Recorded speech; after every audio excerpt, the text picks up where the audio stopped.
Welcome to Career TV, proudly brought to you by the South African Civil Aviation Authority. I'm Zandi Lentele and I'm your host for today. We've been invited by the ATNS to come and broadcast at their offices in Bonero Park today. And I think you guys know by now, the whole point of the show is for us to introduce you guys to the different career options that are available within the aviation space. So today, since the ATNS has invited us, we'll be bringing you two beautiful ladies who will be delving further and explaining exactly what it is they do as air traffic controllers. But before I actually engage them and bring them on, I just want to quickly give you a brief rundown of what the CAA does, which is our sponsor who's sponsoring the show. The CAA is the regulator of the aviation industry. So they are basically responsible for the security, the aviation security, as well as regulating the industry as a whole, ensuring that all the stakeholders and the various game players within the industry do what they're supposed to. For example, today we're talking to air traffic controllers. They issue the licenses of the air traffic controllers as well as our pilot licenses. So I hope that gives you a brief rundown of what the CAA is responsible for. And now, enough about me, and let's welcome our guests to the show. Today we have Ms. Buntle Mabe, as well as Duduzile Twala, and they are both air traffic controllers. Welcome, ladies. Thank you. How are you? Good today? We're good, thanks. How are you? All right, sure. Let's get into it. Can you please just briefly tell us who you are, where you're from? Buntle, let's start with you. Buntle Mabe, I'm from El Dorado Park in Gauteng province. Duduzile Twala from Benoni in Gauteng province as well. Okay, yeah. Welcome. Okay, I'm stuck with Gautengers. Okay, let's get into what you actually do. As I mentioned, that you guys are air traffic controllers. Can you just then get into exactly what it is you guys do as air traffic controllers and your ranks, if there are ranks within your space? Okay, what an air traffic controller is a person that controls the aircraft movements from the minute the engine starts of an airplane to them taxiing to the runway, taking off, climbing to a cruising level, descending all the way to landing, taxiing all the way to their parking base until their engines are shut down. And even with that, you'll learn that there are different types of air traffic controllers. The tower controllers, which is what I am, I control the ground movement and the tower only. Tower is from the ground until 7,600 feet above the ground. So that's when I issue clearances for them to start, taxi to the runway, take off until 7,600 feet.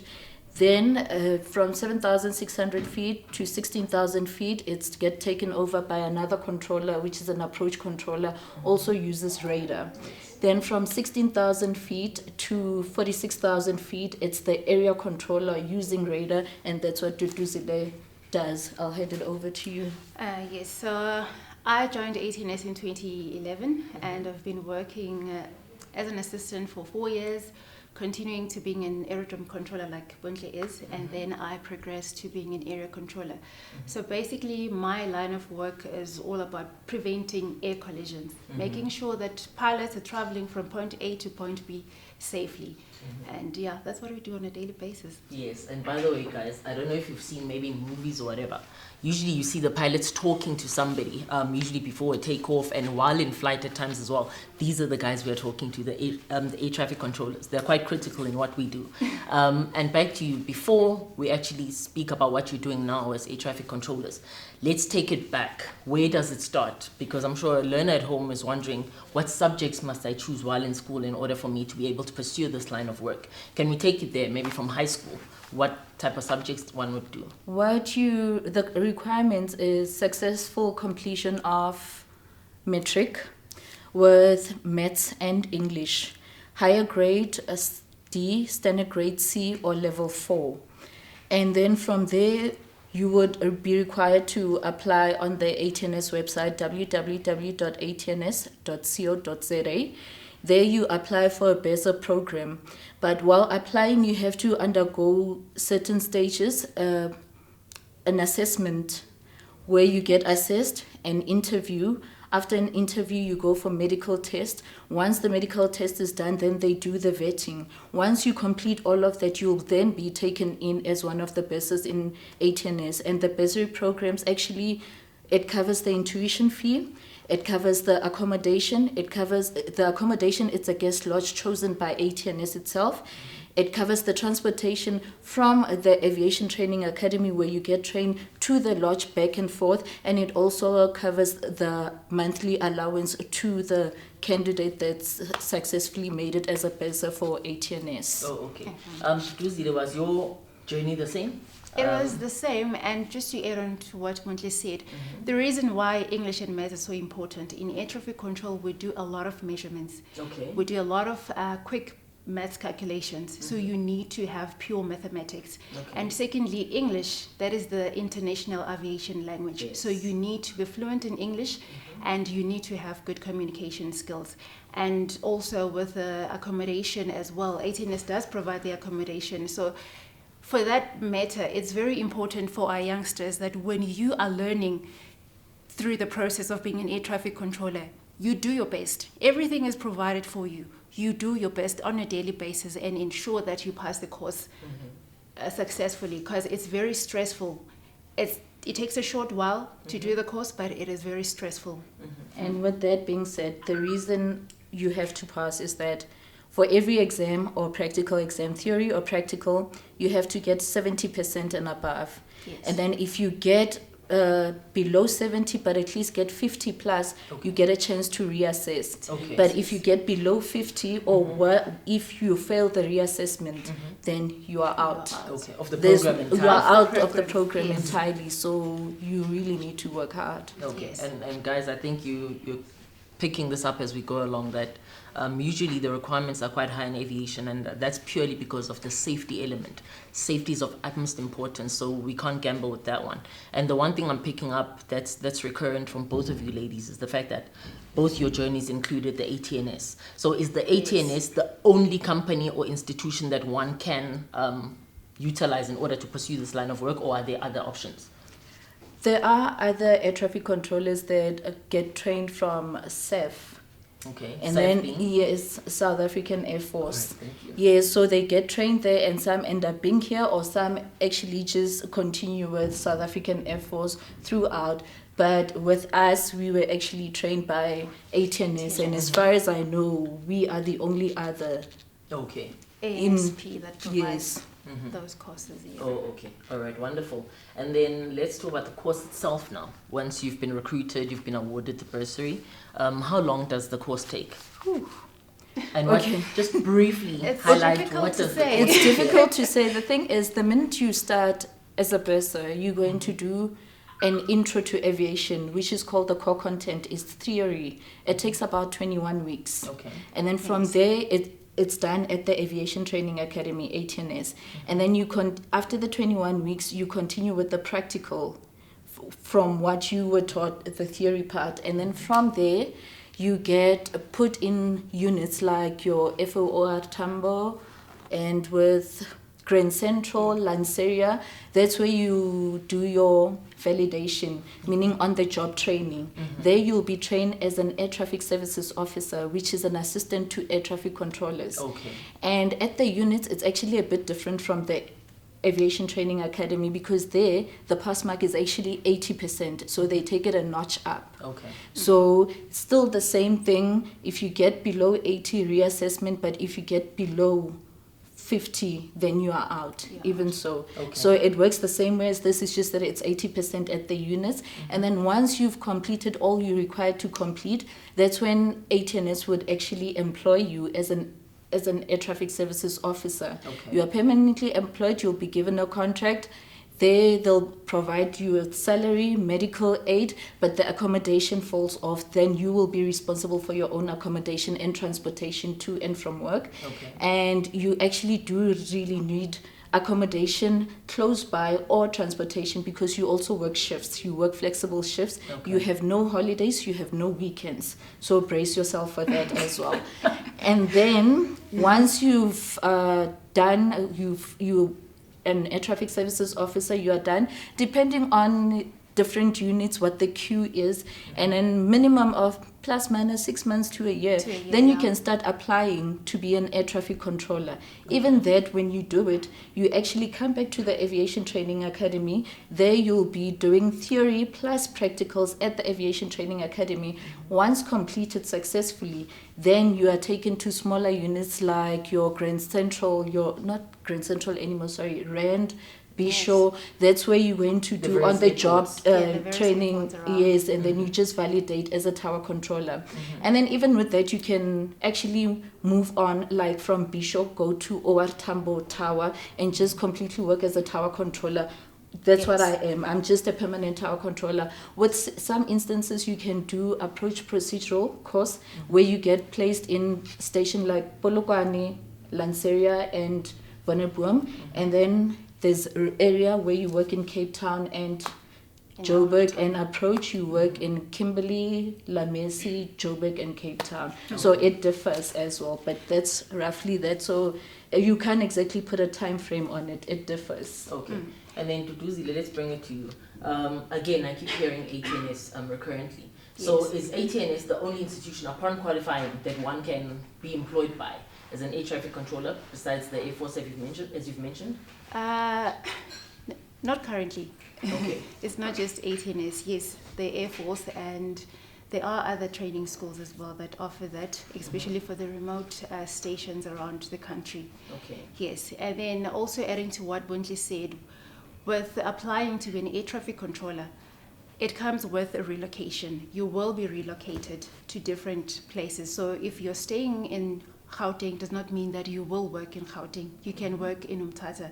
I worked in Umtata as an aerodrome controller, and I moved there to OR Tambo as an area controller. Busy airspace, very complex, from working 2 aircraft in a shift to working about 20 plus aircraft in an hour. So it's a very stressful environment, and you need to have passion for it. You must be passionate about air traffic control before you even think of applying. There's a lot of things going on in air traffic control. You always need to have your tool of skills ready when you go in position to work.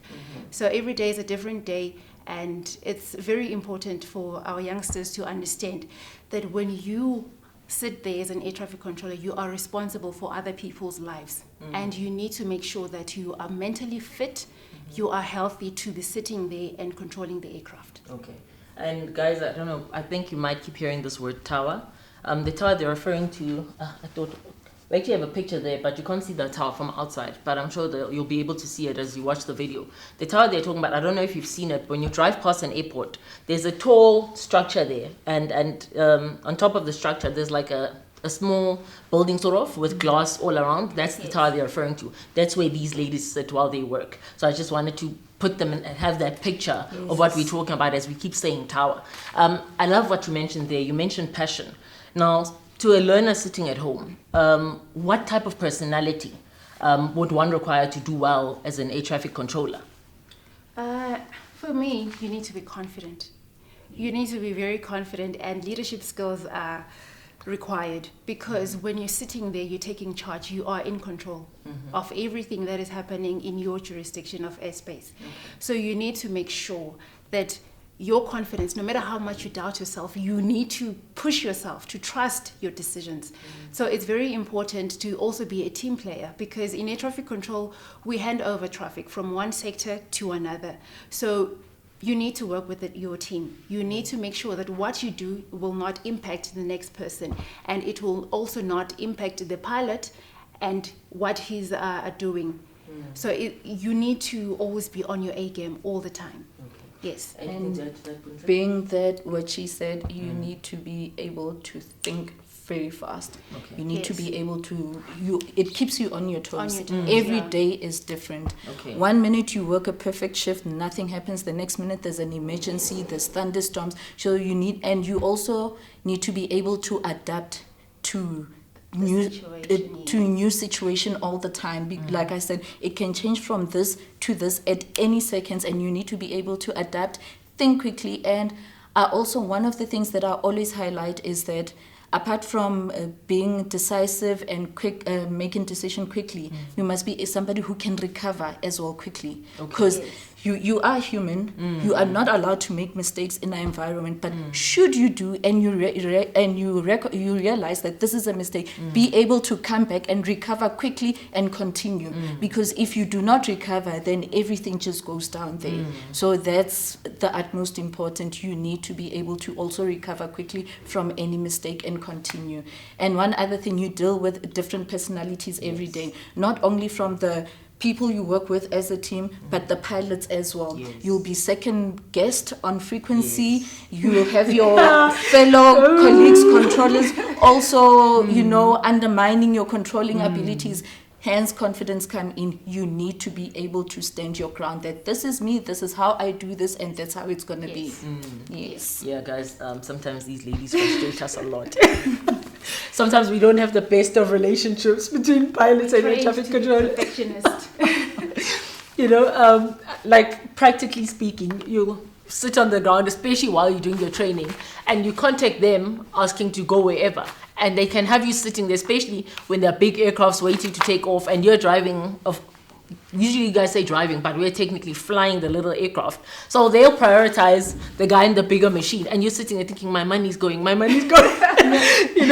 And you call them. So there's usually a lot of frustration between the two of us sometimes. So yeah, it can be a bit of a tricky. But right? Don't get it wrong. We don't choose the smaller aircrafts only. We control in such a way that there's minimum overall delay. So you need to be efficient. So if your small aircraft in that queue is going to delay 17 others, you rather let the 17 go quickly and then you accommodate him. So it's basically minimum overall delay, efficiency, and you're keeping it safe first and foremost. So my fuel is going, But hey, such is life. Now, bringing it back to what you guys actually do. You mentioned the 21-week course that you do before you actually qualify. Just to give them a realistic picture of what to expect while there, maybe the actual subjects that one would cover. Like, for example, we have subjects like aircraft technical in general, where you're studying the engine and the actual structure of the aircraft. Like, what type of subjects? Is there anything that, maybe to give them a realistic picture at home, that you can say, for example, at school they do, you've mentioned the numbers, the maths element. Is there anything else that can just give them a realistic picture as far as what you guys work with? One will say, with us, geography. Yes, it's helpful, but it's not really a need because we use it in navigation, but not necessarily the geography you did at school. So is there anything like that, just to give them that picture? I would actually advise anyone who's interested, start going to things like attending air shows. There you get to see different aircraft types. That comes in very important as you control, because just like you have your different cars, you've got your Yaris, your BMW, your Porsche, even the performance, the aircraft is exactly the same. And with controlling, because of your minimum overall delay, it helps a lot if you know your aircraft types. And one of the subject is actually aircraft identification, and that usually is the one thing that most people find difficulty with. I struggled with it a lot because when I came here, never heard of aviation, never heard of airshow, never heard of aircraft types. With me, I just knew there's a Boeing, and that was it. As to and even with that, like a BM, there's a 3 Series, 5 Series, with the Boeing, the different types of Boeing as well. So just familiarize yourself with all of that, and like with air shows, with the radio technology, like the lingo that we use, air traffic controllers and pilots, start listening, attending such things. It will make it easier as well for that. Anything else on your side? Yes, air law as well. Like with driving, there's rules on the road. Same thing in the air. There's rules in the air. You need to follow specific standards. You need to follow certain procedures. So it's the same rule. Like driving, like Winkley was saying, there's different types of aircraft, and that is very important in air traffic control, especially in my area of expertise. In air control, you cannot have a Cessna 172 ahead of a Boeing 738. It's a collision, like yes. You The 172 guys so is the little it's a aircraft. very small aircraft, and then a Boeing is a huge aircraft. Yes. So the best you can do, have the big aircraft in front and then have the small aircraft behind. However, you still need to make sure there's space between the two aircraft. So air law is very important. It's one of the modules that are done within the 21 weeks. Yes, and then as well as situational awareness. Yes. I will advise you, when you are in a taxi or when you're driving with your parents, look at the car registration, memorize the car registration, because in air traffic control, it's all about the numbers. It's all about the alphabets. Like, do you still remember who you spoke to 2 minutes ago? Yes. Do you still remember who said what? So visual and audio. Can you hear properly? Like if somebody says something to you, are you able to understand that information for what it is, and are you able to respond appropriately? So all of those things, those are the requirements, and that is what you need. Yes, while you're doing the 21 week course. Yes, those are some of the things that will help you to actually pull through. Okay. Yes. And with that being said, sorry, she mentioned something about procedures. Yes. You need to be able, you must be a person that follows procedures to the T. To the T, yes. Because God forbid, should the worst happen, what the investigators are going to be looking out for is where procedures follow to the T. Yeah. So if you know your personality, you not want to follow procedures, then this is not the it's career not for for you. you. It's not for you. Yeah. Yes. Okay, there's no bending rules No. here. Yes, It is it's what the it same is. thing with mathematics. There's formulas. You need to follow formula to get the right answer. Same thing with air traffic control. Follow the standards, follow the procedures, then you're good to go. Okay. All right. Wonderful. Now let's get a bit more personal. Your personal journey until you got to this point as Bontle the ATC. What was that like? Can you just give us a very brief outline of that? Very brief. That's a bit difficult. I've been in the aviation industry for 19 years. Wow. Yes, and I've been an air traffic controller for 10 years plus. I don't quite remember. I've worked at different stations. Like I've worked at Grand Central, Polokwane, Wonderboom, Lanseria, then finally moved to OR Tambo. And the beautiful thing about OR Tambo is that I started as an assistant in OR Tambo, and I've always aspired that one day I want to be sitting where they're sitting. And you can imagine when I walk through that door as an air traffic controller. Yes. So, and I've also validated as like different controllers, like I had explained. I actually did tower controller on its own, aerodrome controller. I did approach procedural control. I did approach radar control. Hence, it pushed me from one station to another.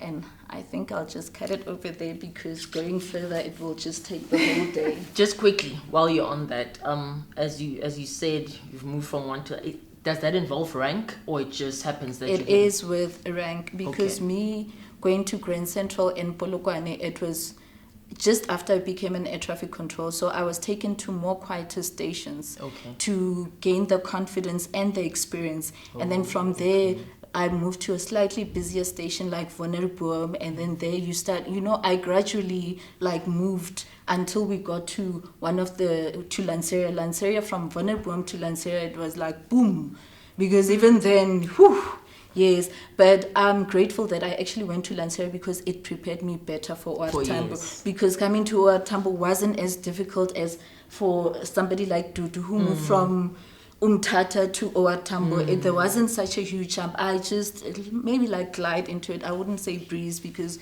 you can't breeze into OR Tambo. Yeah. You can't. And guys, just to give you a bit more clarity, like we said, these guys sit in the tower. All these towers are based at airports. So you'll hear mentioning Wonderboom, Lanseria. These are all the different airports that we've got. And you heard her mentioning about Dudu moving from Umtata. Umtata is an airport that is not as busy as OR Tambo. So when you look at the busyness of the airport as far as aircrafts are concerned, there aren't as many aeroplanes coming in and leaving from Umtata as opposed to or Tambo. That is, it's quite something. I wonder if they ever sit for 10 minutes without something coming in, they are quite busy. With the lockdown, we actually got to see that. Yeah. Shocking. Shocking. Yeah, that's true. Yes. Duduzile, let's come back to you. Your journey up until this point briefly. What's that Well, been I've been with 18S for 11 years now. Started as an air traffic service officer, which is the assistant to the controllers. And from there, I moved on to aerodrome control, and then I went to Umtata to validate my tower control rating. And yes, Umtata was quite, like Wintle said, very quiet station. Nothing is happening. And after that, I went on area course. And I moved to OR Tambo, and that's where the real work began. Because and also it's a mental shift for you. You need to prepare yourself for such things. Do you understand? And for me, coming from an airport where I control 2 aircraft to where I control like 30 plus aircraft, I had to work hard because I was not used to radar screens. I was not used to controlling such a big airspace. So I needed to prepare myself mentally. And I want to say to every girl or every boy out there who wants to be an area controller one day, even if you're from a remote station, like Umtata or Bisho, you can do it. You can work or Tambo from any remote station. You can, it's possible. It's a mental thing, nothing else. If you put your mind to it, you will do it. Yes. I love that. Coming back to you, Bontle, what has been the best part for you as an air traffic controller? What makes you love it so much? Everything. Basically, our main thing is about safety. When you work the busiest hour on a Friday afternoon and there are thunderstorms and you don't get any landings, everybody's just going around. Sometimes you even have to stop departures and you walk out of there thinking everything just went. At the end, everybody landed. People that were supposed to depart departed safely without anything. You can actually even pat yourself in the back and say, hey, I'm the it. You really do. And you are. That for me is the ultimate. Secondly, I remember when I was in school, we used to get into trouble for looking out the window. Today, I sometimes feel like going to my teacher and say, guess what? I get paid to look out the window. Exactly. So we really have those moments too. So basically, with the tower, like you said, with those windows, it's mainly about what you see out there. I love it. I love the shift working. It's flexible. I always have time at home. You even have time, like for family, I've got a son. I can spend as much time as I can with my son because of my flexible shifts. Gosh, I could go on and on about what I love about air traffic controlling. You don't take your job home. No homework, guys. No homework, no deadlines. When you knock off, you're done. When you knock off, you're done. You can actually go and relax. Okay. And the beauty about it is, like we said, it's very challenging. You get different things every day. So therefore, you don't get bored. Okay. And I love to be kept on my toes. I need something different. Like, I can't be mundane and thinking, I know I'm going to do this, I'm going to do... No, it's different. So for me, hey, I've been in the industry for 19 years. Yeah, that's why she's saying she loves it. What about you? Your best moments and what you love most about it?